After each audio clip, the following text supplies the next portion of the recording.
Hello, everybody. Hope you're doing well. Welcome back to, of course, This Week in CSGO number 3. I hope you guys all enjoy, and I'm going to ask this right away because I'm desperate. I'm not going to lie to you guys. I'm in a bit of a mood right now, so if you guys want this series to continue, I quickly want to thank all of you guys who have watched episode 1 and 2, about 5,000 of you guys, which is honestly a better response than I ever could have wished for. So if you guys want to do me a favor, if you want this series to continue, just hit the like button down below, and also leave a comment down below as well, your favorite segment, what questions you guys have. I do answer you guys' questions in future episodes, as well as the topics you guys want me to talk about as well. So today might be a shorter episode. I'm actually give you guys some real life updates and tell you guys what's going on about that. It's episode 3. I promised you guys episode 1 and 2 would be more all about CSGO. I think now we're episode 3. We're going to talk some real life stuff, but still a bulk majority. Most of this is going to be all around CSGO. If you guys are watching this right now, thank you. And it probably is a point in time where I'm actually out of town. If you guys are watching this around Sunday or Monday, I'm currently visiting my family, and so that's why I pre-recorded this episode. And let me tell you, because we missed last episode, we actually missed last weekend because there was no Face It sticker drop, which is of course going to be our first topic of discussion, and it has apparently come into the game. And it's not even the biggest update that actually dropped with it, because with it came free CSGO, which we'll touch on in a bit here. But it's been pretty crazy these last few weeks. I know the first guesses started rolling in. I think 2 weeks ago was when I first guessed that stickers would drop, because it seems that every single major it changes when stickers come. And this time around, we were actually promised something else to drop with stickers. Now, did we get that? I'm not really sure. We'll talk about that in a second here. But of course, we did have Face It stickers released, guys, and to be quite honest, I would say anticlimatically, I don't think they're stellar. But again, after stickers like Katowice 2014 and Atlanta 2017, it's going to be, from here on out, almost impossible to do the same standard sticker, that being a sticker in general is pretty standard, right? You can only do so much with a sticker, and ever since Katowice 2014 being the immaculate stickers out there, and I think Atlanta doing really well as well because they were so vibrant and so bright, I think going forward, honestly, there's never going to be anyone who's satisfied with these stickers. And so I know I'm kind of I'm a stickler about it, and I kind of put everyone down when saying that these stickers are kind of all right, they're average, because I know a lot of you guys do think they are actually spectacular, which is good for you, then buy them. But I do think these regular and foil stickers are pretty bad. Given the background of the Face It logo, it's that kind of that pitch black background. The regular stickers are pretty bad, but it actually has given way for other people out there to actually scratch the stickers. So you can pretty much now, you can scratch the stickers, and they are actually pretty decent on some plain skins. If you guys can find solid skins with no vibrant color changes like the red line, these stickers can look pretty good. I do also want to say the last thing we'll talk about stickers, because they're not that interesting, let's be honest here. Most people don't get too excited about stickers as much as I do. The gold stickers are pretty good, and especially because the radius of the Face It sticker, it seems to be a bigger sticker than the other stickers were. They really, because it's a circle, it seems to fill the entire radius. Like you go back to Atlanta 2017, they kind of had the indentations all around it. It seems like they didn't utilize all the space, although they were really cool stickers. Face It uses the entire radius. It seems to be pretty big stickers, so that's pretty cool. And also the hollows this year do look promising for a few teams. But also, even more importantly, like I said before, the biggest part of this update, and I'm not sure, I told you guys an inside source, which actually was a guy at Face It, an admin at Face It, or so I was told. Maybe I was misled here. I told you guys an inside source, which was him, that apparently we're going to have another drop along with stickers, and that might have been free CSGO. He never really clarified what it was going to be. He just said it was going to be something other than keychains, other than gloves, and besides stickers. So it could have been the fact that CSGO is now free. So for all your friends out there who want to play CSGO in the free mode, apparently I think it might be eventually live. I don't think it was live the day they said it was going to be live, but apparently if you go to Steam, and they actually have the link in the CSGO blog as well, you can play CSGO for free in offline mode, and alongside that watch GOTV demo reviews, which I think, honestly, if we're going to talk about this is Valve's third update in a row, which has been pretty stellar. Now, I'm going to count Panorama UI as one of them, stickers as one of them. You could say a CSGO case was also another one of them. I think that's 3 pretty solid updates so far, besides the knives being, you guys know my opinion about that, but this is probably the most promising update for the future of CSGO, and that's what we're all about. If you guys love the game itself in terms of viewership, I do quickly want to touch on the fact of CSGO dying. I'll base this off, don't worry, it'll have relevance here. The fact that CSGO is now free in offline mode, people can actually get the game for free, like League of Legends, like Fortnite, like I think Smite, there's so many games out there. You guys can add on to the list in the comment section down below. So many free-to-play games that allow you to play the entire game itself. Yes, you can pay for skins and items in the game, but they're not going to actually be pay to win. They're not going to give you benefits in the game itself, and they're doing so well. Fortnite being, of course, the leading cause for that. So CSGO going this route, people can actually practice the game. They can practice their aim against, of course, the really, really good bots and actually get a feel for the game. That's huge for the future of the game, and I really hope it does work. Obviously, this could be a step in time where people are like, I've already played CSGO, I've already paid for it, or people could be like, I've already tried it out on my friend's account, I didn't like it. But I think, nonetheless, it's going to be a positive benefit. The real question is how big of a positive benefit will it be for the future, but it's great. I really, really think Valve did a great job there. Was that the drop along with stickers that we were told about? I was kind of hoping for something else. I was not hoping for keychains, but again, I really cannot argue that. That's a very solid thing. So that was the latest in CSGO updates, and also, not to dull the mood at all, but I do quickly want to touch on as well, this past week has been really, really rough, and I'm not going to put him in the title again, but if you guys know the McSkillet situation, that obviously hit the scene, and you guys know I'm a sensitive guy for things I shouldn't even be sensitive about, so please don't judge me. But it was a really, really tough day because, ironically enough, I had been talking to Jesus. By the way, great YouTuber in CSGO, actually finally getting the subscribers he deserves. I'm going to try and remember. I probably will forget, but Jesus on YouTube, guys. Been following him for a while. But I was talking about McSkillet literally 2 days before the event. For those of you guys who somehow do not know what happened, McSkillet unfortunately took his own life driving his McLaren down the wrong side of the highway, killing a mother and her 12-year-old child, injuring several others. I believe it was 8 reported injuries. One was very critical. I think he did survive. He or she did survive the critical injured. But there was, of course, the 2 fatalities along with that, plus McSkillet.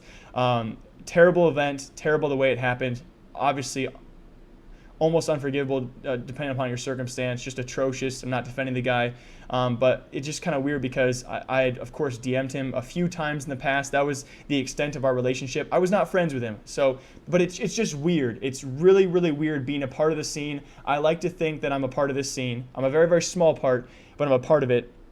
And the fact that I have a video on my channel too when he subscribed to my YouTube channel.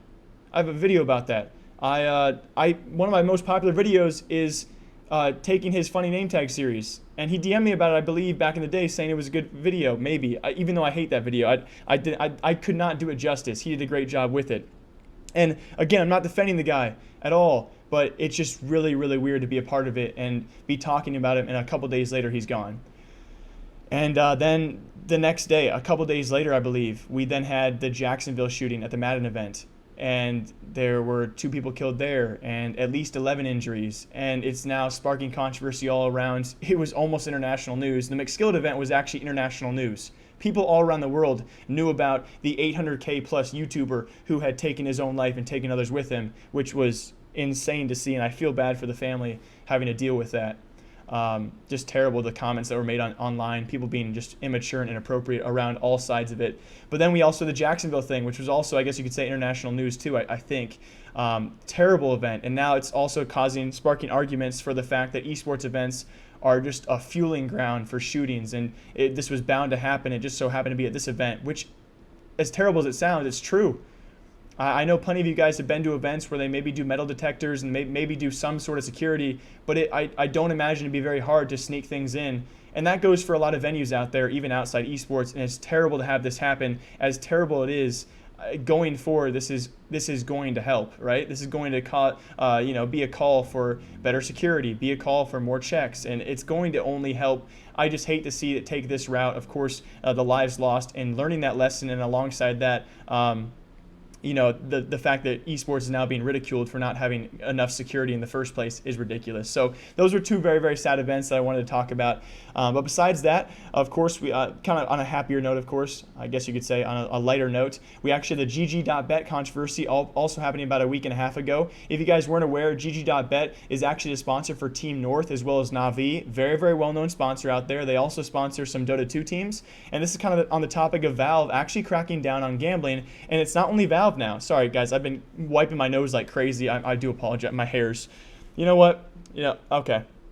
I think we're far enough into the episode where if you guys are watching 10 minutes in, if you're going to judge me, you're going to judge me. I got bad hair, so make fun of me. Just leave a comment down below. I'll respond, XD.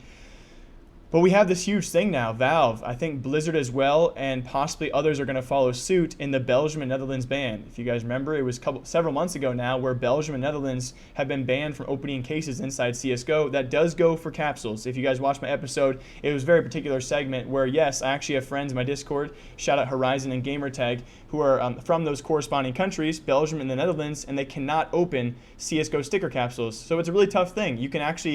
I think, how it goes is you can buy them off the market, but you cannot open them. So, and you can't open cases. You can buy things off the Steam market. You can buy and sell things on the market, but you cannot open any capsules or cases, which is it's terrible only around major time. These guys, of course, you don't want to be opening CSGO cases, but the fact they're also taken away from sticker capsules, which can be 25 cents after the major sale, that does suck. And we also saw in news as well, there's actually 3 things now. I believe Blizzard for Overwatch are also banning at least one of those countries. I think the Netherlands, I believe, can no longer open those in-game. It was both those countries, Belgium too, can no longer open their in-game crates. You can open the ones that you actually earn in-game, but you cannot actually buy them. So these countries are possibly starting what could be the future of banning these things in all games going forward, and it could be for all countries going forward. So it is sad to see, although, of course, you have to make the argument that it's defending a lot of young and naive kids out there who would buy these crates, they would buy these cases, they would open them and lose the money that they spent on them, no matter what. So it goes both ways, but it could be a spark what could be the future of these games. And bouncing off that, there was also a big announcement that Valve was actually conferring with teams, both CSGO teams and Dota 2 teams, about these gambling and betting sponsorships. That means people like Betway, betting websites themselves, and gambling websites. So this could be as far as CSGO Polygon, Hellcase. Both those sites had their own series, and they were also sponsoring teams. Alongside that, GG.bet, Betway. GG.bet sponsors, like I said, North and Na'Vi. Then we have Betway that is obviously most well known because of their NIP sponsorship. Valve had apparently been conferring with all of these teams across CSGO and Dota 2 to stop these prolonged partnerships. Now, there were no other details provided. What if these were long-term partnerships? Because just a couple of days ago, NIP re-announced their Betway partnership, so maybe it's no longer in effect, and maybe Betway is a well-established betting website, so they're okay. But it seems that going forward, Valve is really cracking down on the whole gambling thing as well as betting, which could affect the scene. Obviously, it could be a great thing, right? If you guys are against gambling, if you're somehow against, I think match betting is fine because it takes some sort of knowledge. It's not luck, it's some sort of skill. But definitely agree with the whole gambling thing to a certain extent. But then it comes down to the longevity of these teams. We're seeing other esports out there, maybe not CSGO, but if you look into lower tier scenes, across Dota 2 especially, teams that can't compete in the international or their Dota Pro circuit, I believe is the DPC, that can't go to their majors and their minors, it's really hard for those teams to survive. And similar to CSGO, right? We take into effect, there are so many teams I can name off right now. You guys are probably, Jake, this team, Dignitas is the most recent one that comes to mind. They couldn't win an event, but even alongside that, there were just not enough sponsorships to keep these teams alive. And Dignitas is probably a tier 3, low tier 2 team, and they can't survive because they couldn't make enough money. And I can name a bunch of other small Brazilian teams I think recently have disbanded. A bunch of orgs out there. Winter Fox comes to mind. I'm trying to think.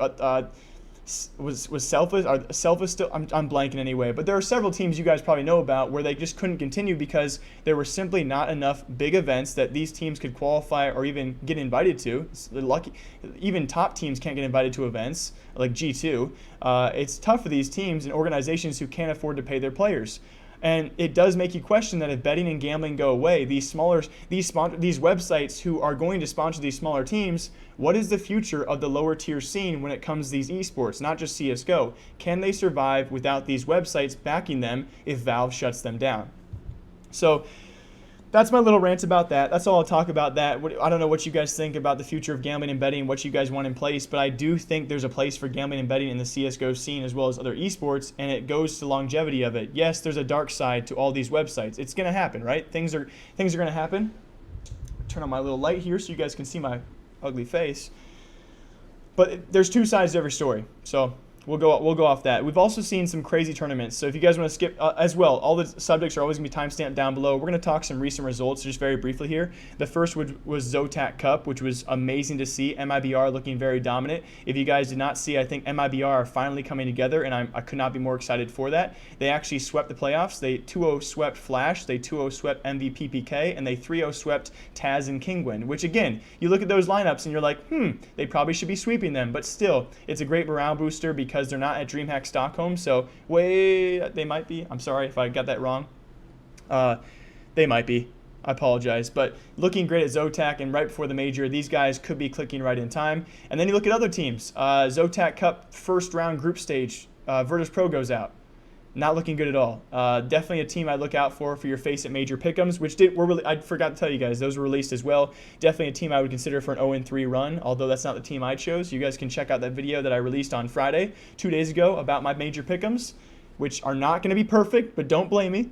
And then you look at other teams, IEM Chicago qualifiers, Cloud9, they get beat by E United in a best of 5, and you start to question their chances at the legendary stage of the major. But you know, Cloud9 will likely get a next major spot or next challenger spot because all they have to do is place top 14, which we're going to talk about the new major rule in a second here, of course. And then we go most recently. I know I'm just naming off random teams here, but it's kind of just where my mind is at. Most recently, I think I need to talk about Steel and Ghost Gaming and Wardell, and those guys looking just I love it. I wish I could show you guys the clip that was on the top page of Reddit about Steel after they took a map off NIP. They did lose the series in a best of 3 to NIP, but they took a map off NIP. They took a best of 1 against Na'Vi. They play Na'Vi today, so at this point in time, it's over. You guys can tell me what happened. I hope they can take at least 1 map in that best of 3. I know I put some money on them to upset because the odds were amazing. I don't think they'll beat them, but still, I think it's great to see what Steel has done there. Honestly, I talk about this kind of stuff all the time. It just brushes over people's head because, I don't know, I get obsessed with this kind of stuff. You got a guy like Steel who has been bouncing back and forth between contemplating playing and you know, for a short amount of time, him and Daze, they take to YouTube, or at least, and they have that obvious the headbutt between them. They don't get along at all. And then you have a team like Torpedo, which started out with Daze, and then Steel takes over. I know a lot of people say, no, it wasn't Steel who led that team to, you know, where they are. Well, either way, Steel takes that over. He takes the reins, and then Swag and AZK are like, "Yo, we're out." And then Ghost Gaming calls and says, "Yo, you other 3, come on over."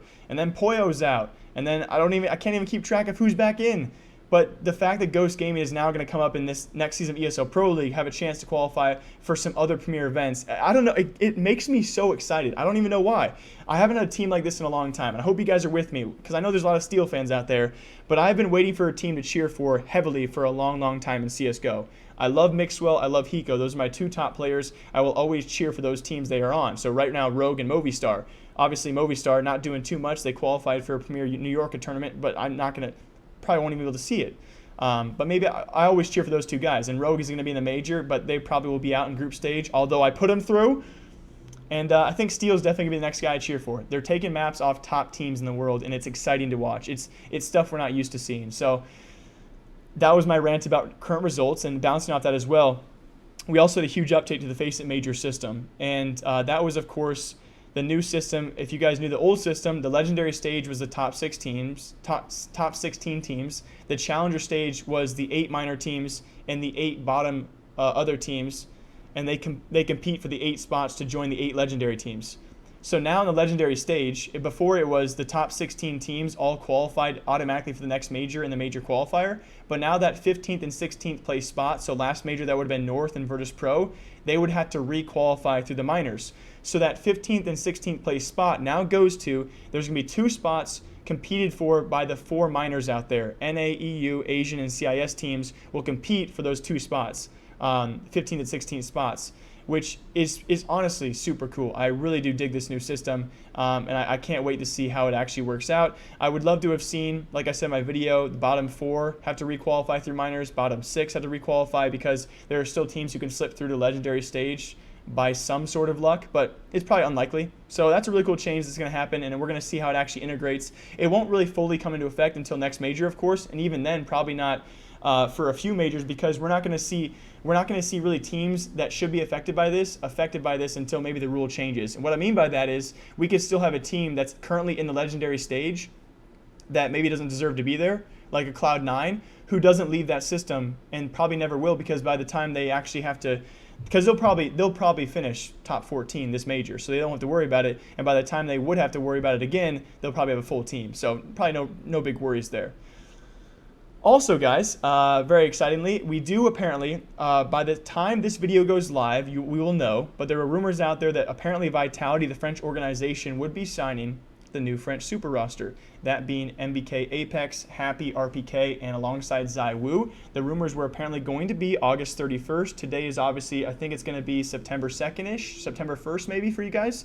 I can't remember which day I'm going to upload this podcast on, but we're going to know by today if that's going to happen. So congratulations to Vitality if they do sign the guys. It's been confirmed that ZywOo's been practicing heavily away from AAA, the team he plays for. I mean, it's obvious he's going somewhere, but will he join these other French players? It also seems pretty straightforward. It seems pretty obvious that if he had to play with anyone, it'd be players in the French scene. Who's in the French scene right now that doesn't have a team? Those 4 guys. So it does seem they'll be signed by someone. If not Vitality in a couple days here, or are already signed by them a couple days ago, dang pre-recording, then hopefully someone soon. And I guess bouncing off, I'm making some decent transitions here. This is going to be a short episode.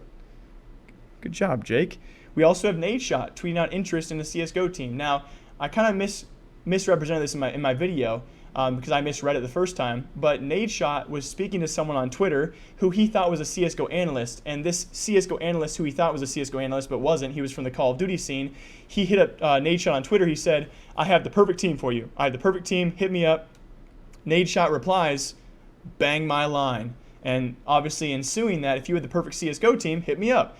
So he does not have a CSGO roster. I misrepresented that, so I do apologize. But he obviously has an interest in one. 100 Thieves doing very well. Nadeshot doing very well for their merch line for just that team over there in League of Legends. They're currently in the semifinals for NALCS. They're going to be playing Liquid, I believe, this weekend. They might have already by the time this video goes up.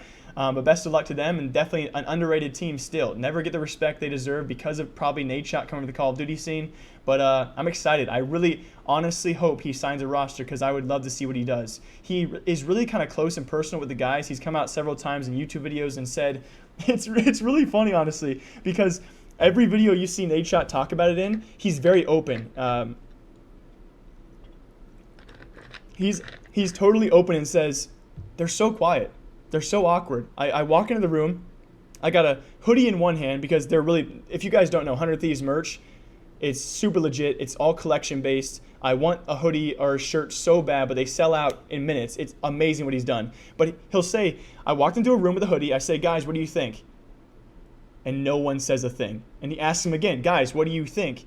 No one's, and I sit there, I'm like, I am so glad that most CSGO players we see on screen are not like, yes, we might not be the most extroverted guys on earth, but I can just picture League of Legends people in a particular way because I've seen 100 Thieves play, just picturing those players just like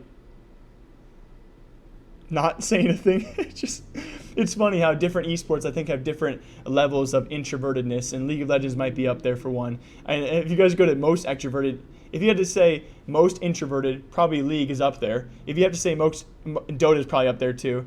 And most extroverted, Fortnite right now. And hopefully CSGO. I love the pro players in CSGO. They always seem to talk up enough. So it's just funny. Man. So Nadeshot, if you're watching this, I know you're not. But I would love to see him enter the CSGO scene. I think the way he connects with players, I definitely can get something going. And especially if they can monetarily, incentivize these guys. It'd be cool to see. Also, bouncing out that, guys, we do actually have the thing I talked about as well in a video. We actually have CSGO trading cards entering the scene with a website called epic.gg. Epics.gg, I'm not going to link you guys. I'm not sponsored by them. I never will be. I thought it was a very unique idea. If you guys obviously know the sports memorabilia market currently in real life, where you can actually hold these cards, these pictures, these autographs. It went to crap over the past 10 years, I think. When I was a kid, it was actually slowly on the come up. And then when I was still a kid, about a year into me collecting, just plummeted. So my comparison to this, well, it's cool. It's super cool. I have the app. I've been collecting packs myself for a long time now. But it's tough to think that it's actually going to have value, because if things you can physically hold don't have value, why would anything virtually have value that you can't play with? I caught you. I know a lot of you guys, because when I first said that, I was like, well, skins. Like right when I said, how can virtual things have value, I wanted to just shout out, skins. But you can play with skins, and CS:GO is a popular game. Epics.gg, it's popular, but it's almost too easily accessible. So we'll see how it goes in the future. I won't touch on it for too long, but it's very cool. It's one of a kind. It's the first of its kind, I do believe. So CSGO trading cards, virtual trading cards on your phone. You guys can check it out. Let me know how it's going to be. I'm going to still do it just in case it does blow up and I have some packs. It's cool, but I can't see it retaining value. And the thing I compared it to was VGO. I think VGO has more hope than that. I'm not supporting VGO, by the way. That's a whole other controversy. If you guys saw Anomaly's video about VGO, he did give it a lot of benefits, a lot of compliments, which I'm not going to blame him for anymore because I have shot myself in the foot way too many times talking crap about anyone bigger than me, and I'm a hypocrite. So it was a weird video to watch, though. I'm not even going to touch on it, but good for him, making a solid living doing that. And Pop Anomaly is definitely a fun guy to watch. So we're closing out towards our last few ones here. I also have a kind of community question as well to round it out. You know what? We'll have this be one of our last two stories. The topic was, what is Gaben's favorite game? I know it came to your mind. You probably said Dota 2, and I'd agree. The guy goes to every TI, went to TI8. There were memes all over the internet about him being there with his arms raised up and his belly showing, and he was even on the microphone. And if you guys aren't a fan of Dota 2, I don't care, but here's how far they went. If you guys don't know, Dota 2 does this thing called a compendium, and they raise money via the community, which other esports are probably eventually going to do, and League of Legends needs to, but they refuse to, which is weird. But they have this thing called the compendium where the community buys Battle Pass and they buy other things to actually raise the pool of the international. This year it broke $25 million, and 25% of what they raise goes to the prize pool. So that does mean, math-wise, that Valve made around $75 million. They gave around $25 million to that prize pool. So in all, they raised $100 million, is what I'm trying to say. And part of that, I think it was like the week before the Battle Pass ran out. So the week before the prize pool stopped being funded by the community, Gaben went into the sound booth and recorded a voice pack for Dota 2.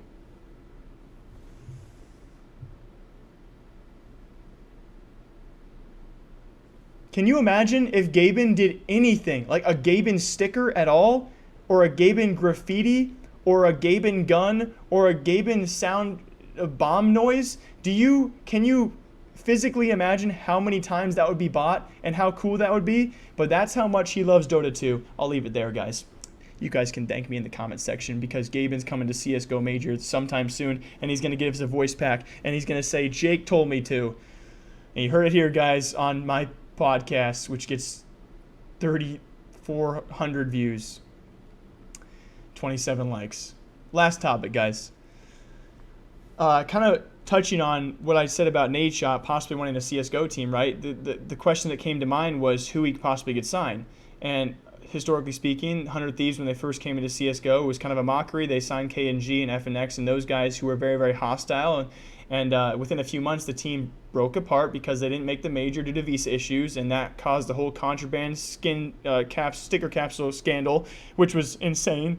Which is probably as well why Valve also delayed the sticker capsules this major, because they wanted to make sure every team could attend, because Tyloo and 100 Thieves both in one major was just shocking enough. But the question would be, would Nadeshot return to a Brazilian roster? And if he would BIT and FNX be on that? And I think they definitely would be considerations because he had connections to at least one of them in the past. And if you guys are aware, FNX and BIT did step down from that now Temcoma roster, and the current roster that's left is now playing under Team No Tag. So I do think it's very possible if Nadeshot were to come back, he would go to a Brazilian roster. But I think even more possible would be, of course, a North American team, which I would love to see. I think there's so many up-and-coming talent in North America right now, either with orgs or without. I think mainly with orgs. You look at teams like NRG, E United, really on the come-up, and really kind of, and then you look at Rogue and Complexity making the major. So there are definitely a solid few teams that you would see probably not compete too well against EU right away, but if incentivized correctly and actually led in the right direction, definitely teams who are getting better and better. I think a lot of people can agree that CSGO teams over the past year have gotten better and better and more closely competitive, and we're almost to a point where you could consider, when going to an international event, that a North American team can take some maps off European teams. I don't think we're not even close to where we need to be in terms of competition, given the fact that you have like teams like Liquid, who have never beat Astralis on LAN in a best of 3, and that's our best American team right now, besides maybe MIBR on the come up. But yeah, I don't want to debate that kind of stuff right now, but it's a question. What do you guys think? If Nadeshot comes back, does he sign a Brazilian team? Does he sign an American team? If he signs an American team, who does he sign? And I do apologize, this episode only being 30 minutes long. If you guys do know, it's gotten dark out ever since I started recording. I leave town in less than 12 hours. I fly out to my home, and I can't wait to see my family. So thank you guys for watching. Hope you guys all enjoyed the videos this weekend. We had the Pick'em Challenge on Friday. We had yesterday my real life skin maker video, which I hope you guys enjoyed. And then we have this podcast today, and I will see you guys hopefully tomorrow or Tuesday with more CSGO news, because there is a ton to catch up on. So hope you guys all enjoy. As always, my name is Jacob IQ, and I'll see you all next time. Goodbye, guys.